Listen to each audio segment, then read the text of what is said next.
You guys know who I am. I work for the U.S. Department of the Treasury. I want this to be a B-side style talk.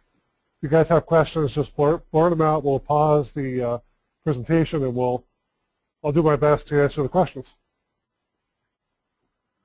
So a little bit about me. I'm a Security Architecture and Engineering Advisor for the Department of the Treasury. I come from the security consulting world. But before that, I was a developer and a systems engineer. But before that, before I ever got into IT, I was very involved in psychology. My bachelor's degree is in psychology. And I found that by combining technical information with insights from organizational psychology, I was really able to understand IT risk and business risk overall.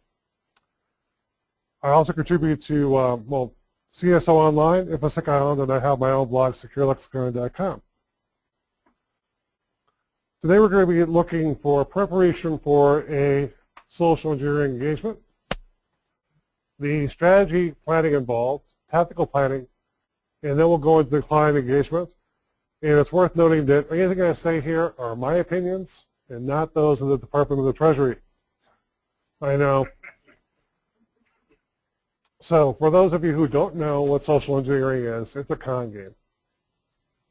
Social engineers will study you, study your friends, try to figure out what's common between himself or herself and you to form a relationship which they use to then draw information from you that they will use to get either into your personal accounts or information or into your workplace. It's considered the greatest risk because it targets humans, not IT infrastructure. And my goal in working with companies doing social engineering is to try to turn the human from the weakest link to the strongest link, because I feel that potential is there. So sure. How closely should people pay attention? Oh, before we actually get started, there are elements in this. I know. In this case study, there will be elements which I will be asking 3 questions. The first prize is pretty cool. It's a proof coin for the Department of Energy. Second prize is a cyber warfare book signed by the author. Third prize is just the book by itself. Pay attention for details, because that's what the questions will be based on. So the case study is looking at a company in the transportation industry. They were in the northern Midwest. This was in February of last year. It's a mid-sized company, but they still retain a small culture because only about 2 years ago, they gained a very large customer and they grew very quickly. But their culture didn't catch up to their growth. That was an important thing to consider when I attacked them socially. What was I able to do with all this information? I was able to escalate my access from an escort-only guest in the corporation to full guest access where no one would challenge me. And this badge gave me access to every room in the corporation except for the IT operations room, which I was able to get to anyways. I was able to gain control of a vice president's laptop using USBs created through the use of the social engineering toolkit, which we'll describe later on.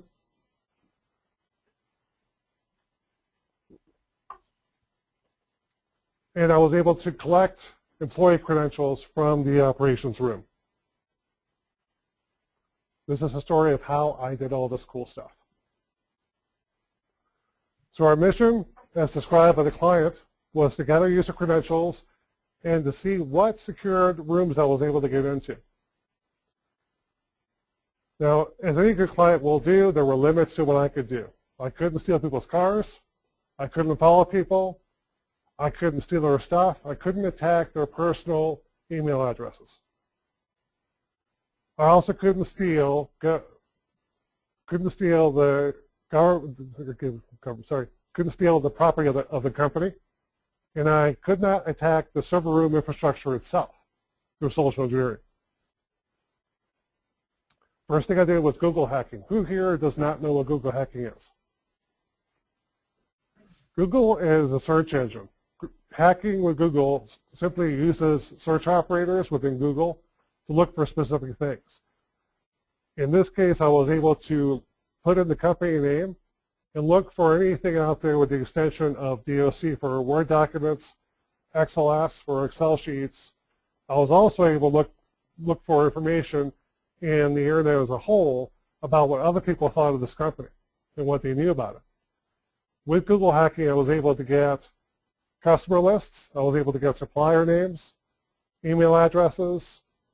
I was also able to find out that they were very active in the community, the name of the nonprofit, how much they've given to this organization, how that money was used. And all this information allowed me to create a pretext of someone that worked for this nonprofit organization. Also giving me an insight into the culture of the corporation and what they really value. Who's familiar with Glassdoor.com? What is Glassdoor all about? Basically, we put in your title, some information relating to yourself, and what you make. So you figure out how much other people make, maybe in your same company or in your same area, around the same region. Glassdoor also gives you a chance to rate your employer. You're able to rant and bitch about the people you work for. It's wonderful. Through this Glassdoor.com, I was able to find out that they were at risk at losing this major client that turned them from a small company to a medium-sized company. While the employees were happy with their positions, they were afraid for their jobs. Very critical information to have. Who's familiar with businessweek.com? Tell me about what kind of information is there. It's a great publication that gives you profiles on businesses and what their plans are, things like that. Exactly. This gives me an idea of what people from the outside see the company as. How much of a threat they are to their competitors, what the competitors think about the company, whether they respect them, whether they don't. LinkedIn, I'm sure everyone knows what LinkedIn is. As a social engineer, what would I use LinkedIn for? What are you up to? What are you working on? Who are the employees? Exactly.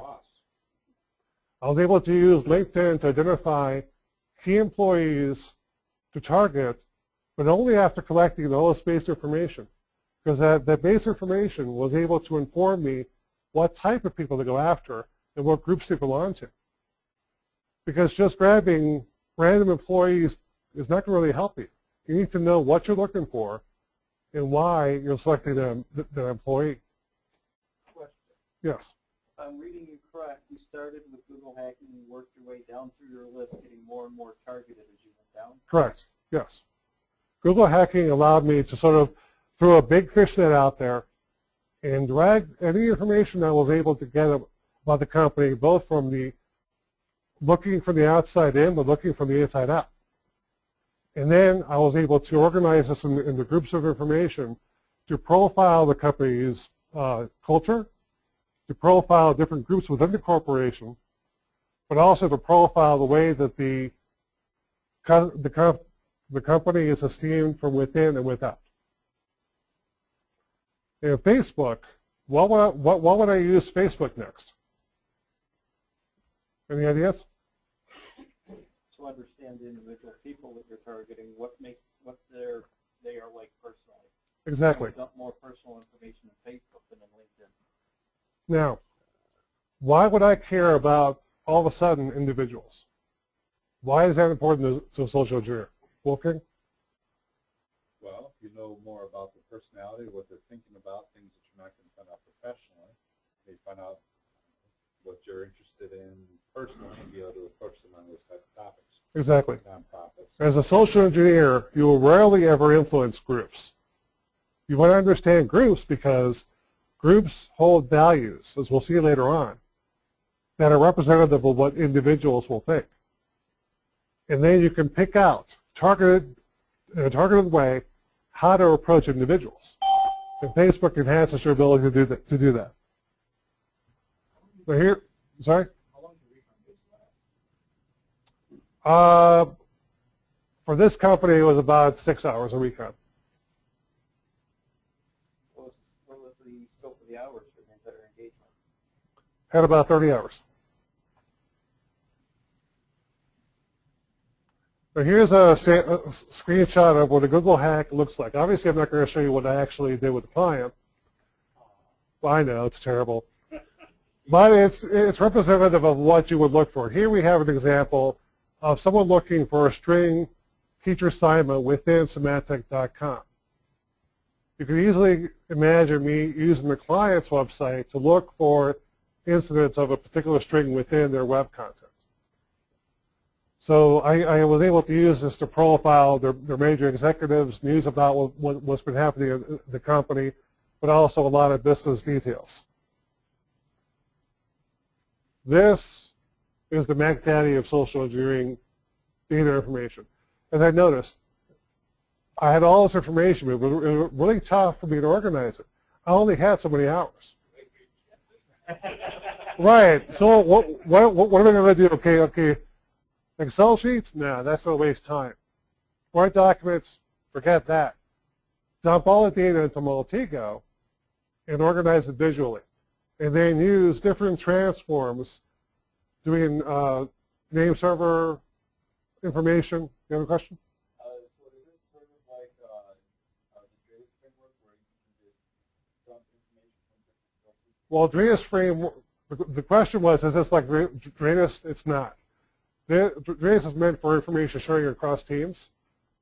You could use the reports from Maltego and dump them into Drake to share with your team.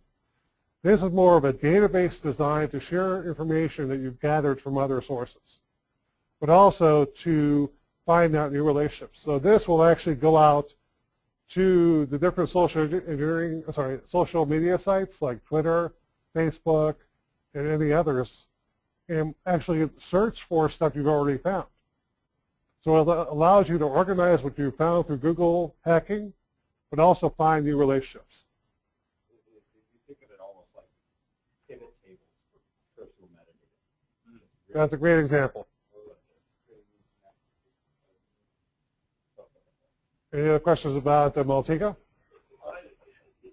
One question going back, you started with Google hacking. Do you ever go to their site and take a look at the robust text file?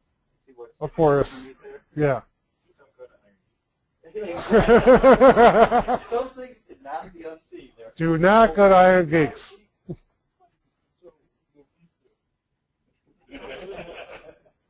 Sounds like some of us don't have a lot of experience with possibility of Maltego class in the future. Well, the problem with Maltego is it only has a 3-day review time set. You can download a evaluation version and you can use it for 3 days with limited transforms. Transforms are the various ways you can slice the data. The full version costs over $600. If I were to put a class forth, I would have to work with somebody who already have a license. Are they not offering up a community version anymore? No. Well, that's a 3-day. Oh, it's only 3 days? Yeah. So So for the company who runs it does offer, if you rent to an instructor, offer a license for well, I'm sure that I would love to do something like that. It would be pretty cool. But let's move on. We can talk offline about that. Now, there are 2 basic types of groups. There's a primary group that you can think of as a high school clique. Pretty tough to get into. Once you're in, you're in. But it isolates you. It limits the amount of perspectives you have within that environment. The same kind of thing happens in some work environments, such as federal agencies. You get very isolated. To your particular job function, it's very tough to look outside of that. Those are primary groups. Those are very tough to social engineer. Then there are secondary groups which are more inclusive and they're more welcoming of outside influences. those are the ones the social engineers target. Who can tell me why? Any ideas? Because they're easier to get into. If you know the foods in the primary group, you can use references to them indicating that you have some sort of relationship either with them or with an organization that they have a relationship with, correct? Correct. Now, what group do you think would be perceived as having the most power? The primary is perceived. Right. And as a social engineer, even though you would target the secondary group, you would need to understand the primary in order to leverage their power, to inherit some of that into your pretext. Does that make sense? Any questions about that? So the drive to belong is central to us as humans. We want to belong to something because we hate to be alone. Within this company, there were 4 major groups, secondary groups, that people wanted to belong to. The charity committee, were all the individuals, including two executives, that organized all their contacts with the various charities that they gave money to. This is a transport company. Their main business is transport. So they had a group of executives and staff members that worked with that area and would influence the business along those lines. Logistic management worked with transport. They do all the time. If you wanted to get a job done, you had to go through them. Very powerful group, but also a secondary group. IT governance was the most primary group. Very isolated, very ineffective, as we'll see later on.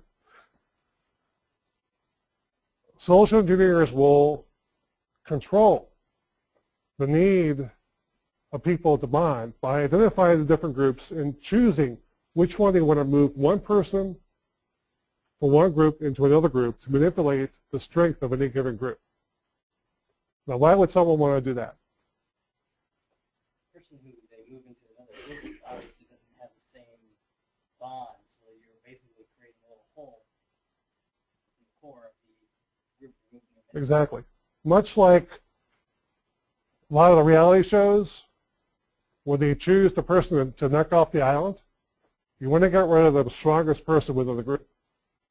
So you try to isolate that one person and move them from one group to another so you can attack the weaker group. Wasn't that like the first season of Burnout? Just like isolating? Yeah. Ordinals would be so much cooler if they actually went more into the thought process of social engineering. Differentiation is also critical to understanding human behavior and social engineering overall. Because while people want to belong to a group, they want to be different somehow from everyone else in that group.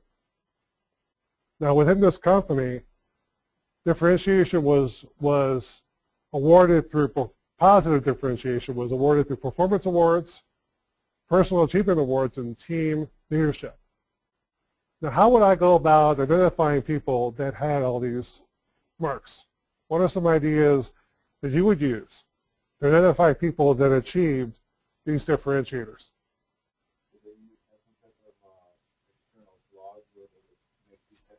Bingo. These individuals all posted the fact that they got awards either on their website or on their Facebook pages because they were so proud.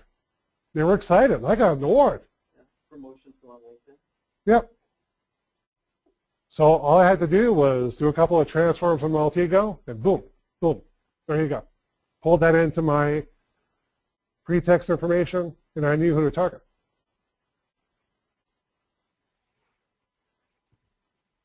These are the 3 groups: charity, logistics, and the gatekeepers, which have power. Now, there's 2 basic types of power. There's position power is assigned like a manager or a vice president. There's also power that's not assigned, natural leaders. Now, who do you think here was the natural leader? Exactly. These are the people that held control over someone from the outside coming in and accessing anyone else. They were one of my key targets, to get them to trust the 2 pretexts that we'll describe later on in this talk. Now, after all this external recon, I was able to discover, as we'll see later on with the actual pictures of the findings, there was a great deal of tension between staff and management.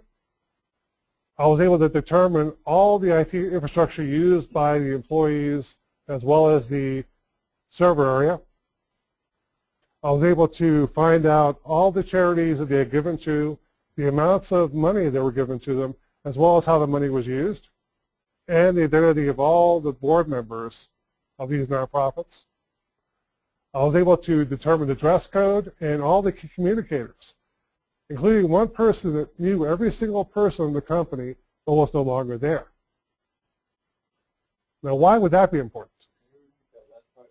I was able to identify one individual that knew every single person of the company but no longer worked there.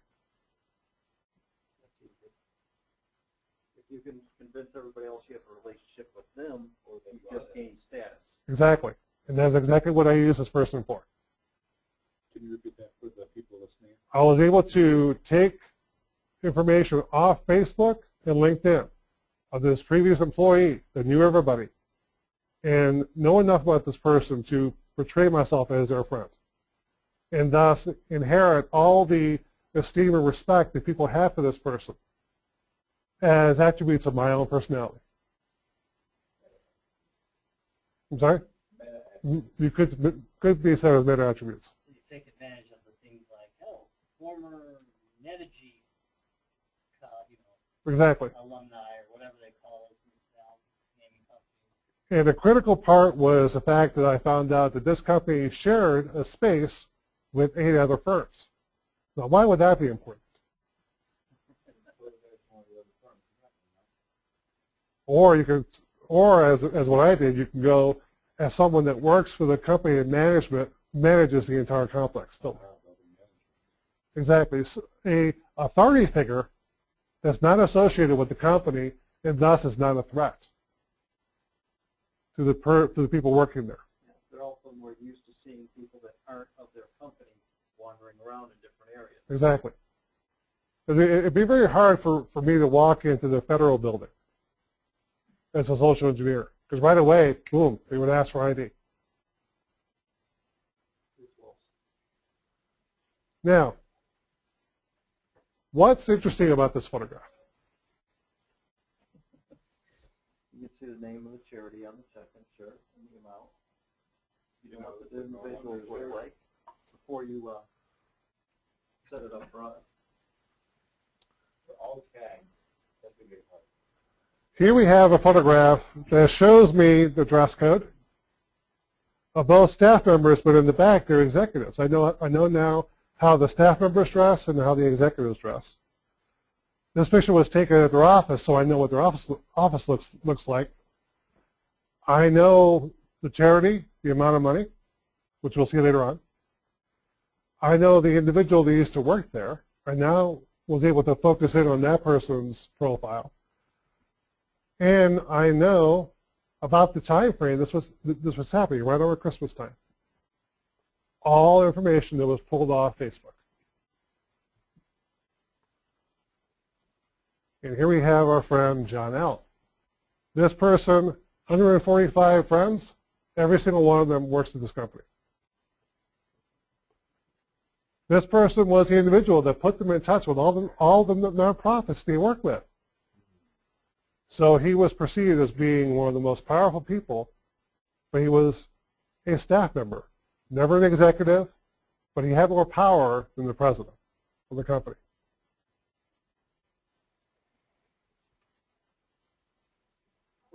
And here we have an example of the tension between, this is a strike, and I'm not sure where they got this inflatable rat from, but freaking awesome, man. Put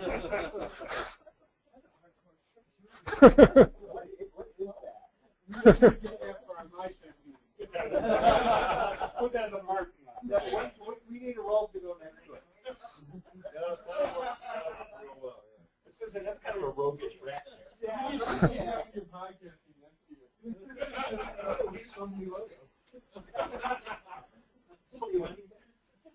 Email you that picture. Yes. Was one of the reasons this person charity identified him as a caring, giving individual? Yes. Now, again, I remind you, there are prizes here, so pay attention to things, because we're entering very interesting territory. Think like a social engineer. That's all I'm going to tell you. As always, we need to prepare a plan. Now, as the old saying goes, a plan never survives contact with the enemy, but you need the plan.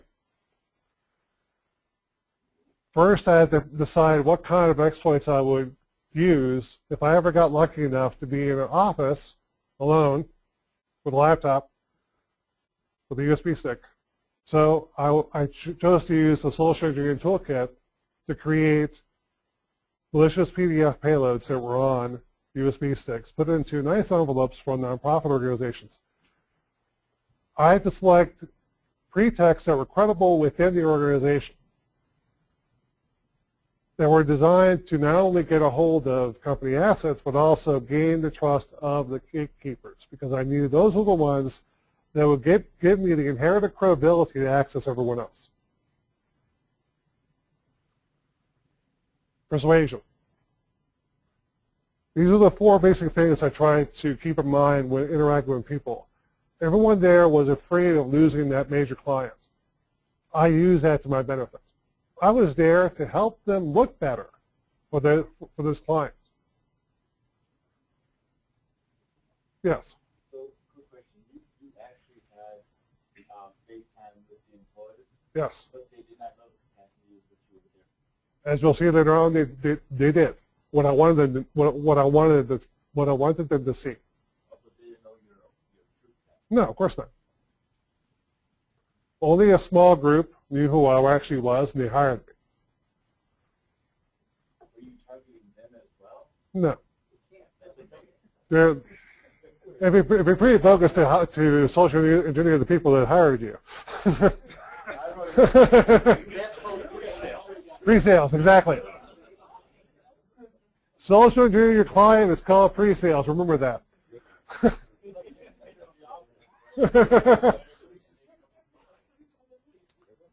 So I also used the opportunity to stand out, to be helpful towards my benefit, to exploit pride and community involvement, which is a huge theme throughout this engagement, community involvement. And I used emotions around job insecurity, as we saw earlier. People liked their jobs, they were just afraid of losing it.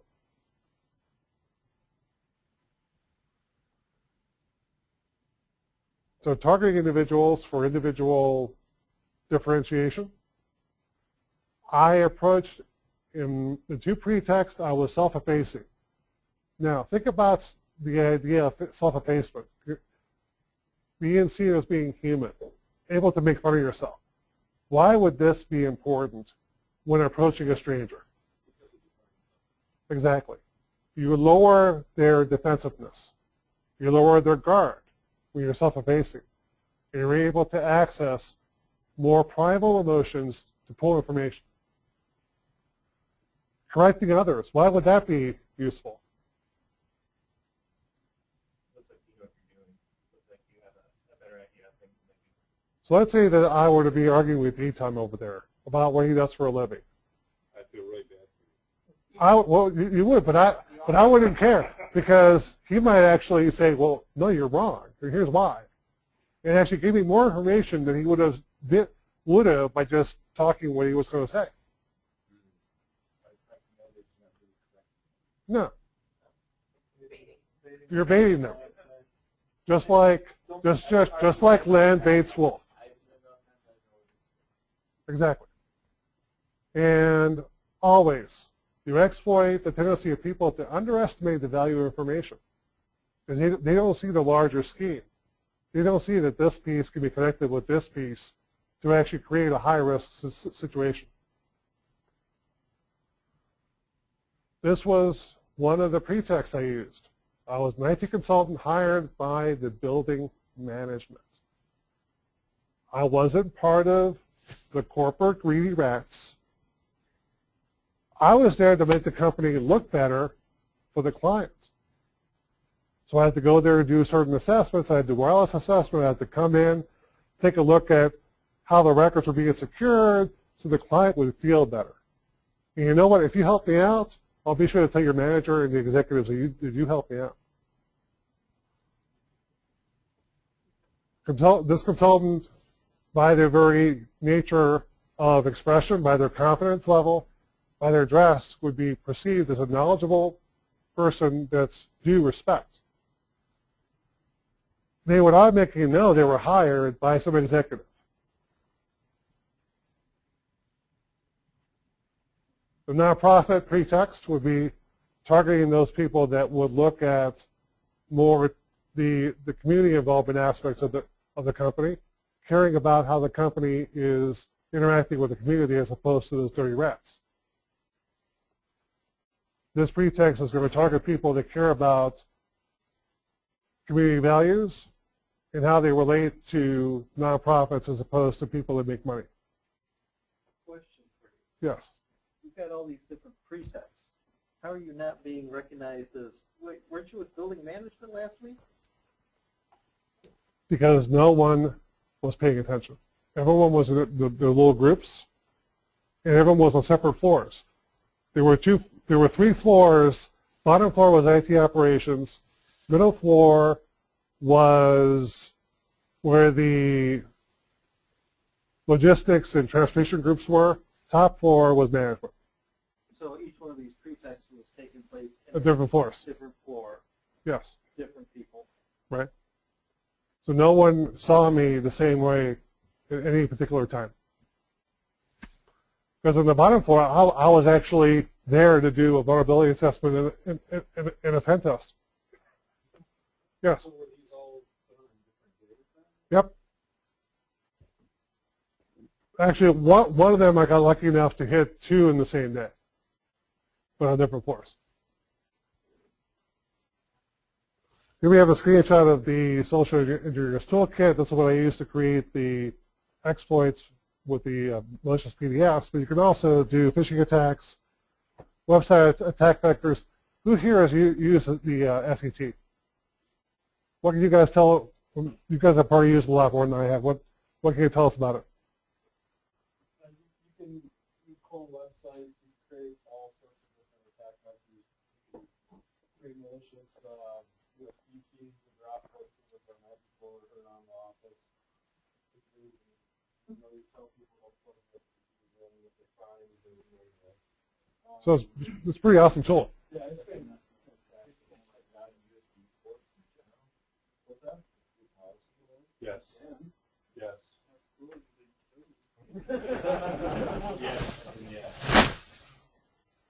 So here are the payloads that were available to me when I was creating the USB stick. Quite a variety. And already knowing what I was targeting, Windows XP, I was able to select the correct ones. As always, before you're on site, test your tactical plan. I was able to spend about 2 hours making different phone calls to different departments to figure out, well, is this going to even fly? And there were certain ideas within each pretext that people were very, very defensive to, so I dropped those. Anything to do with interacting with management, people became very worried about, well, why do you want to talk to them? Who are you? So I wanted to stay away from actually being someone that was contacting management directly. Question. Yes. When you were doing these calls and talking to somebody and you got into the management team and they all of a sudden got defensive, did you end up breaking off the phone call? Oh, no. And calling back again? Okay. I backed off a little bit. Oh, okay, no problem. Here's some other questions I have. Oh, what do you guys use for your help desk? Do you guys do that locally or do you guys outsource? So I just moved on to a different path. Always be bold. There's nothing wrong with being bold. Don't press and listen to your mark. Your mark will tell you when you're going too far. And if you hear fear, you pull back a little bit, but then push. Because there you're sort of you're working at equilibrium, and you're readjusting the level of fear of your mark. And you push it farther and farther out, and then the person will eventually not be afraid, or they'll just hang up. Yes. I used *69 initially, but then I noticed some of the floors figured out that they could bypass that. So I had a couple of other calling cards that allowed me to spoof numbers. Yeah. Question? Well, could you repeat the question? Oh, the question was how was I able to hide the phone number that I was calling from? Initially, I was able to use *69 to hide the actual number, but there's ways to get around that. So the consulting firm I worked with supplied me with calling cards that would allow me to spoof the number. Any other questions about this? Now, as I said, I was there also to do a vulnerability assessment and a pen test in the wireless engagement. So I had time to walk around as that person and sort of just gauge the environment, find out other details in the environment.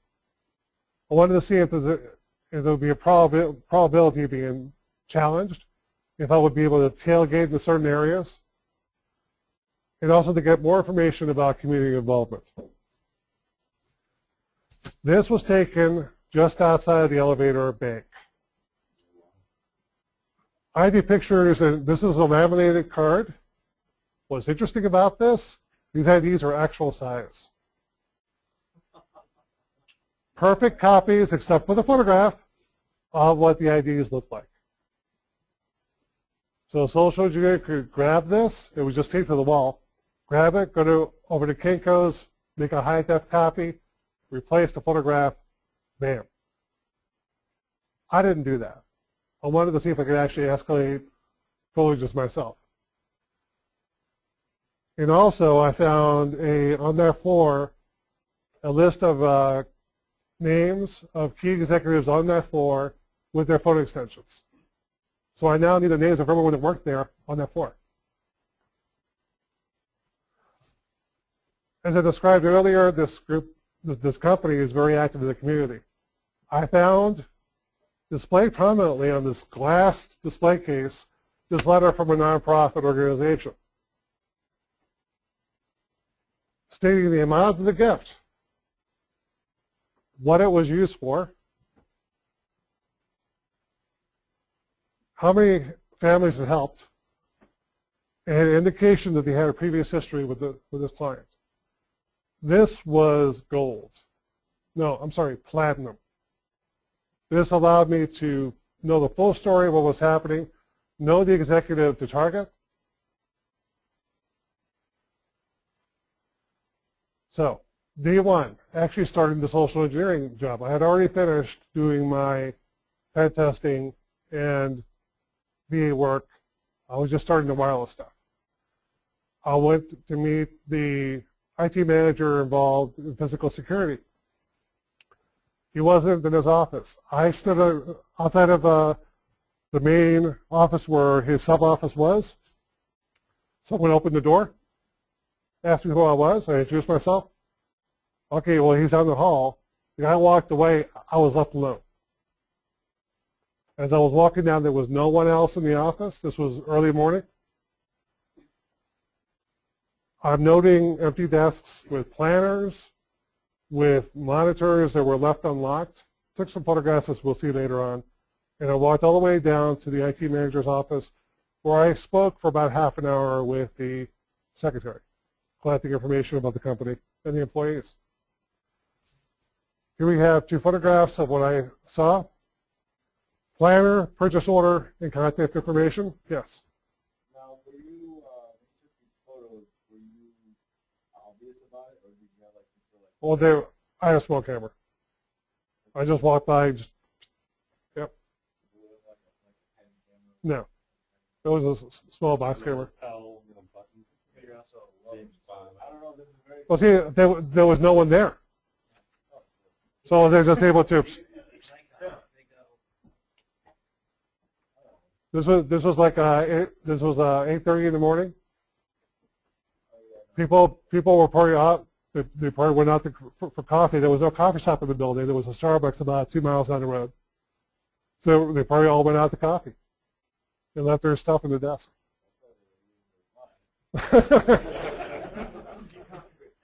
And here we have a purchase order on the desk. Unlike with a company spreadsheet with critical data on it, just a gold mine. You say password? Not yet. That happened later.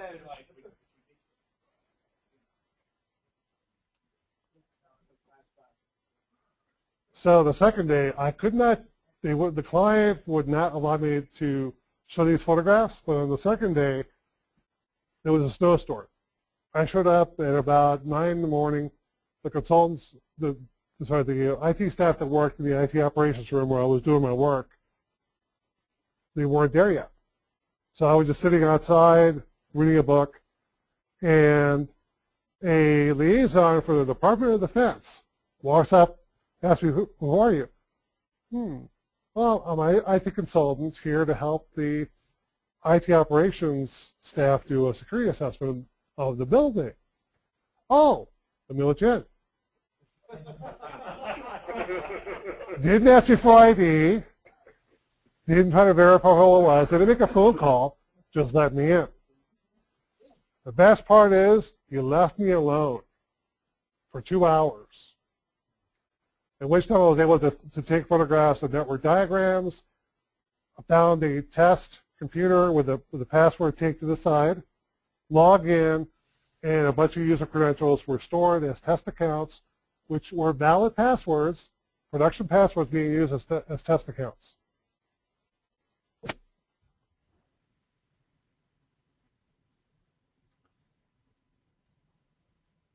Same day, I went up to a different floor,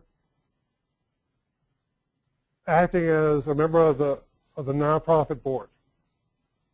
Tailgated behind another employee, walked over, yes. Nope, no, I just followed somebody. Was walking around looking like I was looking for somebody, because I was looking for Martin, the executive. And I was challenged by an employee. Now, I saw them coming from a desk and I could see what was on the walls. All over the walls were pictures from nonprofit events. So I knew, cool. Person approaches me, I introduce myself. Oh, hello, I'm so-and-so from the Community Action Group. Oh, you are? Cool. What can I do to help you? Well, I'm here to see Martin. Oh, you are? Well, I could, here, let me show you where he is. He walks me through 2 levels of security. Takes me, now, earlier that morning, I made phone calls to have a meeting with Martin. I knew he wouldn't be in his office. The employee took me to his office. Oh, darn, Martin's not here. He must be at a meeting. Well, what? Well, it's like, oh, that's too bad. I really wanted to thank him. I've only got so much time. Well, I'm sure he'll be back soon. Why don't you sit down in his office and wait for him? Sure. Yes. Question? Yeah, question back when the employee was approaching you. Am I correct in assuming that you switched it around from him coming to approach you to interrogate you by introducing yourself? You turned the tables on him? Yes. And took him completely off track, and then he went into the mode of, oh, you're here from this, and then you just rolled with it. Yeah, the question was, how did I interact with the employee that challenged me? When I saw this individual walking towards me, I did not behave as though, oh shit. I said, oh cool, someone came and talked to me. Hi, I'm so and so. Oh.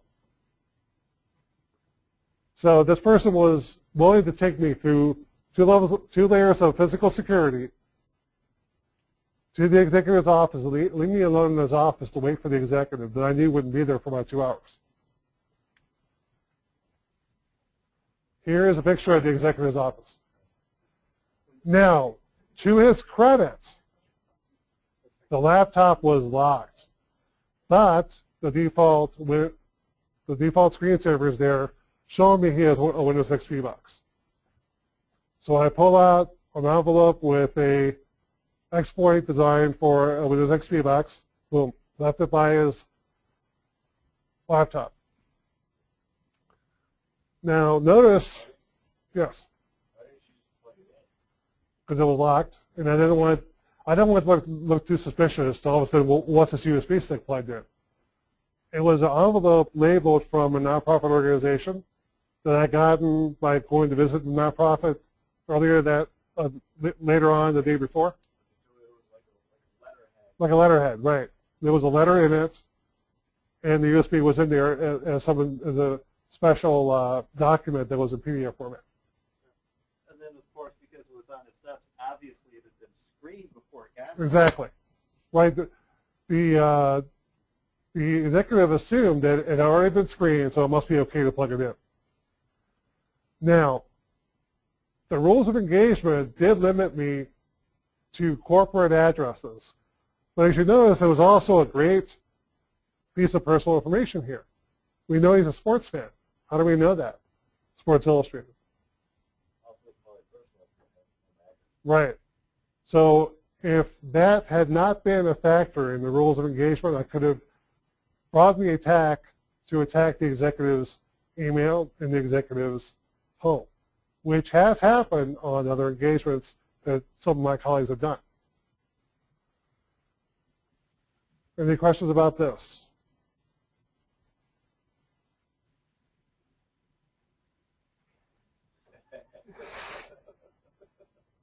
Day 3, I was indeed doing a wireless assessment. I was walking the hallway, and I thought, oh, wouldn't it be kind of cool to see what's happening in the business area?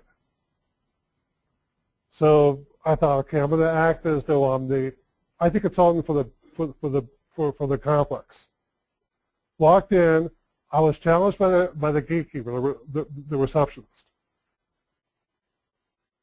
But I ignored her because I was confident. I was like, I knew what I was doing. I knew why I was there. And she said, excuse me. She was very polite. Excuse me, could you come over here, please? Oh, well, I'm so-and-so with the building management. I'm here to do a wellness assessment for review by this customer. Oh, really? Can I see your ID, please? No problem. Here you go. Well, she's right away. It's like, well, Mr. Fox, you need to have a ID to get in the secure area. Oh, I didn't know that. No one told me that. I'm working with the security department. They just told me I could come up here. Oh, really? Who are you working with? And I told them the name of the manager. Oh, okay, well. And she was looking at me. I'm wearing a suit, looking really confident. Well, I have a badge. Here you go. Oh, thank you so much. You know what's your name? And it's like I'll be sure to note your in my report. Oh, cool. We're trying to regain the confidence of the customer. Now she's telling me, well, this badge will only give you access to this floor. No problem, because I knew this floor was the business management floor. The HR records would be here. A lot of critical information would be on this floor. And with this badge, I was able to walk throughout the floor and take photographs of people's desks, take photographs of the unlocked closet where all the HR records were stored, open boxes, people's social security numbers, goldmine. And here's a photograph of before and after. So in 3 days, I was able to totally pwn the corporation. You became number one. Badge number one. So at this, yeah, that was pretty cool, badge number 1. At this point, I had control over a VP's laptop. I had gotten a hold of critical company records. Who wants this to happen to your company? we have 3 hands that wants to get pwned. So who wants to frustrate a social engineer like me? Nobody wants to frustrate me? Come on. Show of hands. I'll take it. I already know what you look like. So. If I see you walking up to my office, I'm going to try my letter resume. So the next slide is how to frustrate social engineers. Great, quick. Do you have any level of awareness training? Training? Yeah, not yet. No. Yeah, I'm just wondering. This company, the IT governance group, was totally separate from physical security. Physical security was a very primary group that didn't want to talk to IT security. When I put forth training around physical security measures, IT was like, yeah, great idea, but they'll never buy it. They're physical security. I was like, should you guys work together? Yeah, no. Yes. There was a separate, the question being asked here is, why was there a separate group called physical security, whether they were gatekeepers or an actual group? They were a whole different division of IT security. They had their own rules, they had their own management, had their own VP. With physical security, they only cared about locks and doors. That's all they cared about. A question, is that still pretty common that it's that way? I don't know. I haven't worked with a client since. I found a bunch of vulnerabilities and issues. They had a lot of default passwords in their IT infrastructure. They cared more about this. They were like, holy shit, seriously?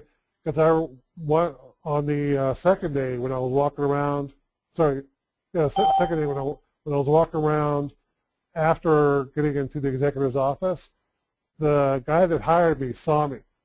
And he just shook his head and just kept walking. He was smart enough not to give me away. But later on that day, he's like, dude, how'd you do that? It's like, I'll tell you when it's over. I wish that big rat picture, I found it after the fact. I wish I had found that photograph for the report. Would have been cool. So the first step, you really need to define security as part of your culture. Now that sounds all softy and all lovey-dovey. Well, two of my clients were able to turn security into something of a game. During training, they gave people points for behaving in a secure fashion complying with security. People were then later on able to cash these points in for casual days. Over time, security became part of the culture of different groups of the organization. It's a very slow process, but it can be done. Treat security as a competitive differentiator. This one's a tough one for a lot of companies. A lot of companies focus on services and products and don't see security as really, well, why would someone buy us for security? We don't do security for a business. Well, security is what will decide a lot of customers' decisions towards going with you or not. Especially now with the SEC's decision to make someone declare the materiality of any incidents that are material to the business. So security is becoming a larger issue when it comes to investments. As you noticed, I used a lot of social media channels to gather information about the client. They did not take a risk-based approach in how they promoted their business or how the employees use social media. That's critical to do. And lastly, it's great that you would hire someone like me to come in and charge you a couple $100 an hour to do social engineering gig, but why not do it yourself? SET is for free. A lot of these techniques can be done in your company, so why not social engineer your own place? I would encourage you, after hiring someone, to set a baseline of what's wrong with your company, that you work with your security team and do your own social engineering. Yes. The biggest problem I see with doing that is the majority of people don't have the poise to be able to handle, like you did, when somebody walks up and tries to bust them doing something, they're automatically going to give that guilty look. So that's the biggest problem if you're actually doing physical on site, because you have to be able to handle the stress and pull it off like you did. Well, Leonard just pointed out a very valid point, that you have to be bold. That not everyone can pull it off, can be calm. Well, I'll be honest with you. When I was facing these people, on the inside, I was scared shitless. But you didn't show it. But I didn't show it.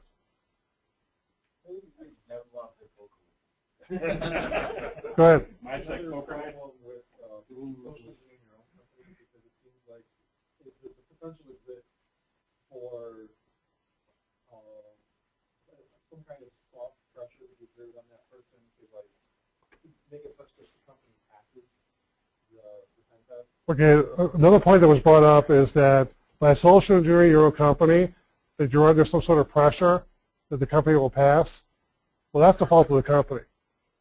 That's the fault of a security manager that doesn't have enough chutzpah to come in and say, we're going to do it the way we're going to do it. You know, set forth the rules of engagement that are appropriate to your company. That is key. As a social engineer, you need to set forth your rules of engagement with a client. I will not do this, because you want to limit your liability. And you want it officially documented. Exactly. Because who knows if your social engineering engagement is going to be fodder for a court case. You don't want to be in jail. So you document everything. Now, Don't just start doing it. Hey, really good ad hoc. now the cool part about it, IT pen test, they're easier to replicate. You can do really good documentation with a conventional pen test and have a reasonable chance of being able to replicate the results. It's tougher with humans. But the need to document is still there, because you need to show, okay, here's everything I did. Here's my research. Here's the output from the various tools. Here's whatever logs were gathered. Here's everything I found. You need to prove to them that you aren't walking out with something. Because I tell you, when I gave this report, the client was like, okay, what else do you have? They were a little paranoid about me. Their keys are their goal, whatever they prize most. Yeah, but then I also have a question about that. Especially if it's So we just finished going through a case study that I've been through. I'm not a social engineering star. You know, I'm not an expert. There are guys out there that know a lot more about this than I do. I'm just here to share my story. Check out socialengineer.com. Great resource for a lot of cool stuff. actually .com is the commercial site.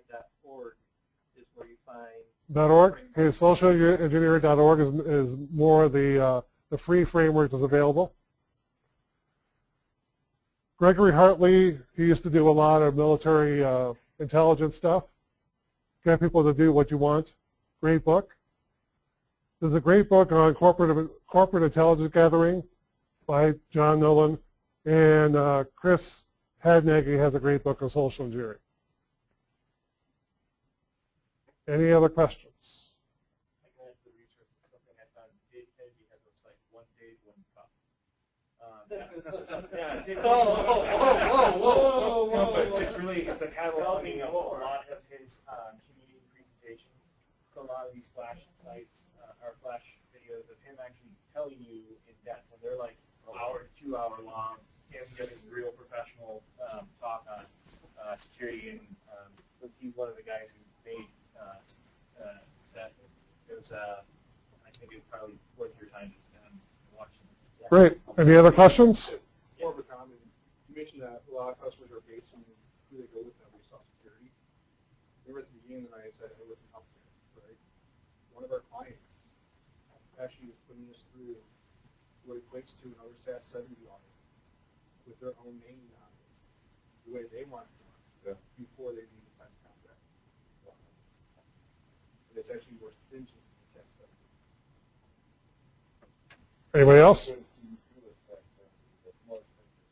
Yeah, it was a SAS 70 like audit, but they included more. We actually had to prove that we had encrypted mail servers, the ability to do PGP, and a lot of other things before they would even sign the contract.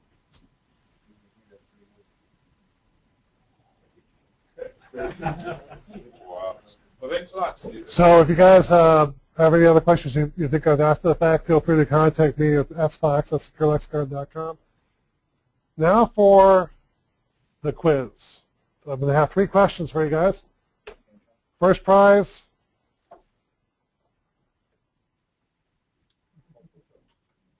is a Department of Energy proof coin. How much did the client give to the nonprofit, and what was it used for?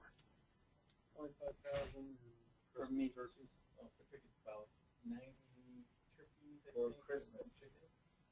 8,900. Well, so far, Turkeys and chicken, 25 over 100 pennies. 2,500. 25. Okay, you got half the answer is right. What's the other half? It's 8,900 families. Well, how many turkeys were purchased?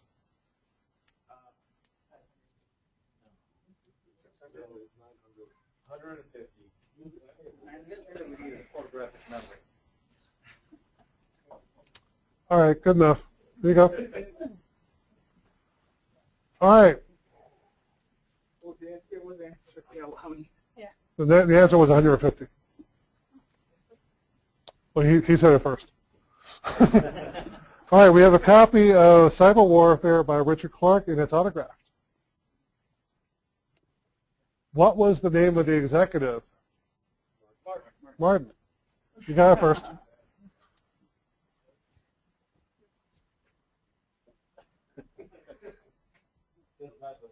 All right, here we have a unautographed version of the same book.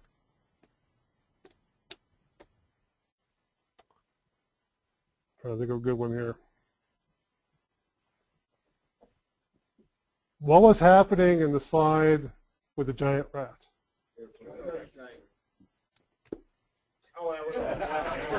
I think you got it first. All right. Then D-Time gets it.